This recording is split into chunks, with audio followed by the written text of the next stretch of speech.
So did you ever meet her? I met Judy after a concert in Chicago in 1967. 16. I looked at that. Remember Opie of Mayberry? That is what I looked like at 16. The freckles and all. And my beloved friend Sue Perry, who's sitting back there, and whom I met 49 years ago, May 7th, in Chicago at another Judy Garland concert when I was 14 and she was 15. We stormed the Chicago Opera House and saw her there 2 nights running. And after the first show, Sue had to go home to Arlington Heights because it was late, but I was staying in Chicago, and we had the table across from Judy's at the Pump Room at the Ambassador East Hotel, the restaurant. And it was 2 o'clock in the morning, and I was with some other friends in their 20s, Garland fans from around the Midwest, who'd been pen pals of mine since I was 12. I was going to find them if it, killed me. I needed to talk to somebody about all this. And I went, my friends were much too well behaved to bother her, and I didn't want to bother her, but when she was done eating, after doing a 90-minute show and unwinding, I got up and I said, "You're not going to," I said, "I've figuratively been in love with Judy Garland for 11 years, and I might never get another chance to talk to her." So I went over, she was sitting with Sid Luft, from whom she was divorced, but who was still managing her at that time, and her musical conductor, Bobby Cole. And they were talking, and you get to meet Judy. Whoa, yeah. But there was a table in between us, but we were this close, and there was old B. Fricke of Milwaukee coming up. And I said, "Judy," and she looked up, and instantly there was this welcoming smile. I said this to somebody, we were recounting this story earlier today. It was like she'd been waiting all her life to meet me. She had that, that kind of regard on her face. After she'd done the show, she was not Judy Garland, she was Frances Gum eating her dinner. But I said, "I don't want to bother you." I couldn't believe 2 things. I couldn't believe that there was somebody who looked like all those pictures I had home. There was a real living human being who looked like that. And her eyes were so big and so dark brown as to be almost black. And I looked at her and I said, "Judy," and she looked up and I said, "I don't want to bother you, but I just have to tell you that I saw the show tonight and I have never seen you perform any better," which, coming from somebody who looked like he was 9, would have carried a lot of weight. And I said, I've never seen you perform better. It was so much fun seeing Lorna and Joe in the act with you, and it was just wonderful, and I had to say so. And when I finally drew breath, she said, "Well, that's very nice of you. Thank you very much. We do have a good time working together." And then she had a wonderful way of making you seem very intelligent, very on teen with everything about her. She said, "Of course you know." I was so clever. She said, "Of course you know, they go back to school. They go back to New York on Monday to start school next week because this is their last weekend with the tour." I said, I wanted to make notes on my cuff, and I said, "Well, anyway, I just had to tell you." And she smiled and nodded, and I turned to go. And then I remembered one other thing, and I whirled back, and she did a mock little take, and we both laughed. And I said, "Oh, and I'm coming to see you again tomorrow night." And she laughed. And if you have ever heard Judy Garland laugh, it was one of the most joyous sounds ever recorded. It started at the soles of her feet and came right up. And she wasn't laughing at me. I never got that. It was just, this enthusiasm. And she laughed, and so I laughed. And then she looked up at me and she said, "Well, you got a lot of courage to sit through 2 of them." And I said, no. I said, "No, it's my pleasure, believe me." And then I said, "Anyway, thanks for everything." And that was the first moment the smile left her face. And she looked deep into my eyes and said with great, simple sincerity, "Thank you." And I would have done anything she would have asked me to do at that moment. What I should have done was taken the shish kebab sword away from the maitre d' at the Pump Room and run it through Sid Luft, but I didn't have that.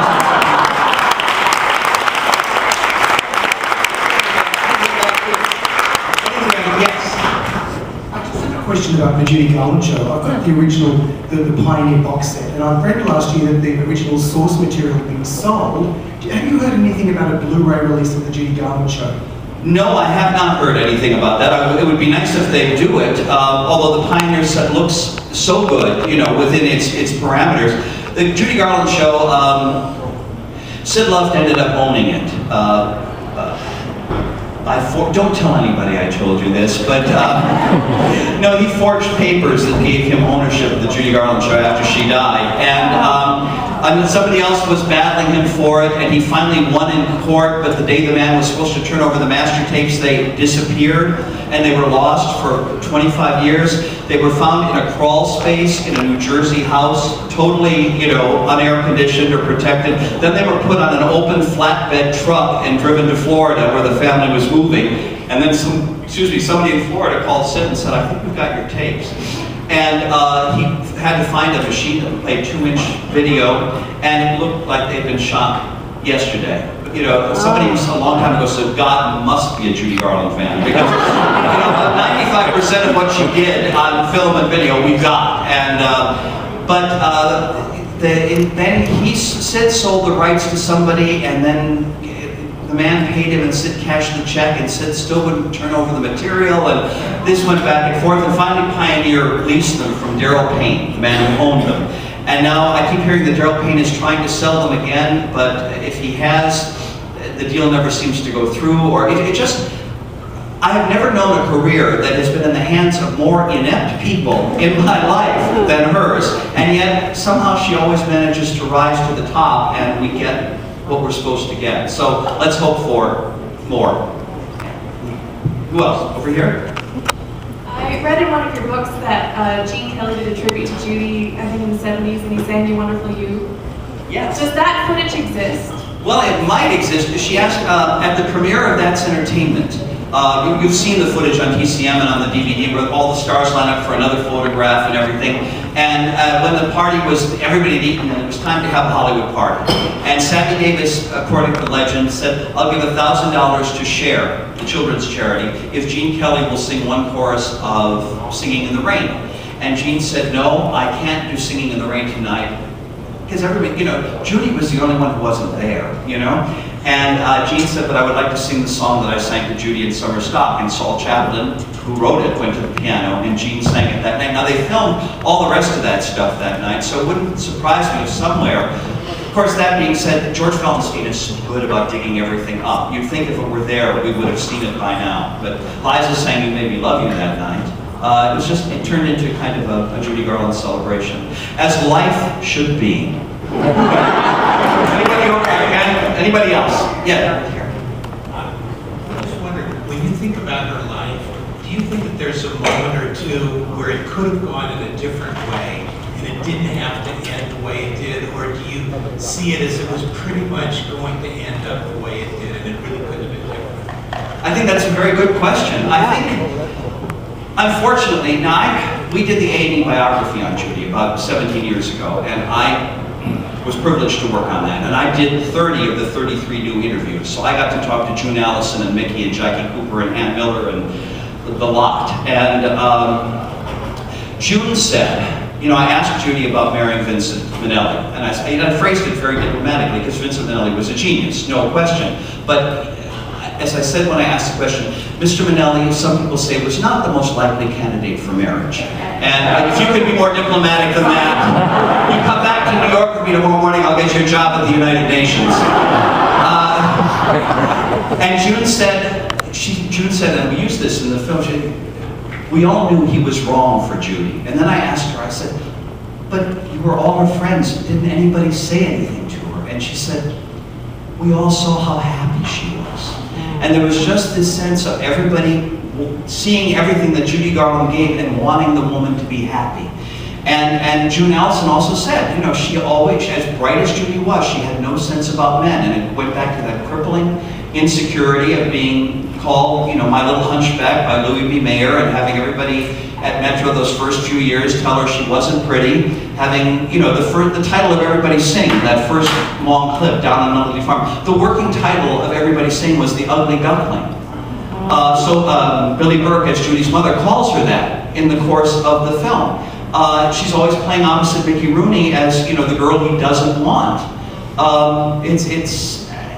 I don't know, with her insecurities and the fact that she was such a commodity. And I think that worked against her. What made her so special, the vulnerability and the sincerity and the fact that she did not protect herself from an audience at all. She just kind of put it all out there because she wanted them to share. She loved them and she wanted them to love her. And as a result, she got pummeled and pummeled and pummeled by a business that was in the pummeling profession. Get the goods. And then she met people with whom she cast her lot out of no other choice, who did not take care of her. I once compared her life to a gold mine, where the miners go in and the gold is so rich that they dig and dig and dig without putting up supports. They're so anxious to get to the gold, and eventually the mine collapses and they all leave. Then the dust settles, and what do you find in the wreckage? There's even more gold. So they go in again, the same thing, until they take it out, and it collapses again. And I don't know, it's difficult from my perspective as somebody who has been so crazy about her for so many years. But one of the great things in the research I've done for the books, the documentaries, DVD commentary tracks, whatever, I have found her, the more I have looked into her life and the more I've talked to people about her, she was exactly the human being I always thought she was from the time I was 5 years old. You can hear random horror stories, some of which of course are true, but so many of them are, so many things have been twisted and perpetrated by jealous people or people who don't put perspective in what they tell or what they write. And I excuse, not that they could care, but I excuse some of the early Garland authors because they were so stymied. You couldn't write about Sid Luft or Freddie Fields and David Beagleman while they were alive, or about Vincent, or about Tom Green or Mickey Deans or Mark Herron, all of whom in their own way cared about her. But it wasn't enough. They weren't the people for the job, personally or professionally. What's the line from Death of a Salesman? Care must be taken, attention must be paid. And but again, I do not want this to end on any kind of poignant note, because she, to the end of her life, would rise above and say, no, I do it all again. This is all worked out fine. It had that kind of continuity to it and that kind of humor. You know, we could talk for another 2 hours about her humor and the fact that her kids went through hell with her, and not one of them will hear a bad word about her to this day. They understand. They were there. The friends who cared about her feel the same way. And so it's been very nice. I've never felt the need to be vindicated, but how cool is it to care about somebody and have the more and more and more you find out about them, make them even better in your eyes. Is there anybody here under the age of 18? I have to do one story, one more quote, and then wrap this up.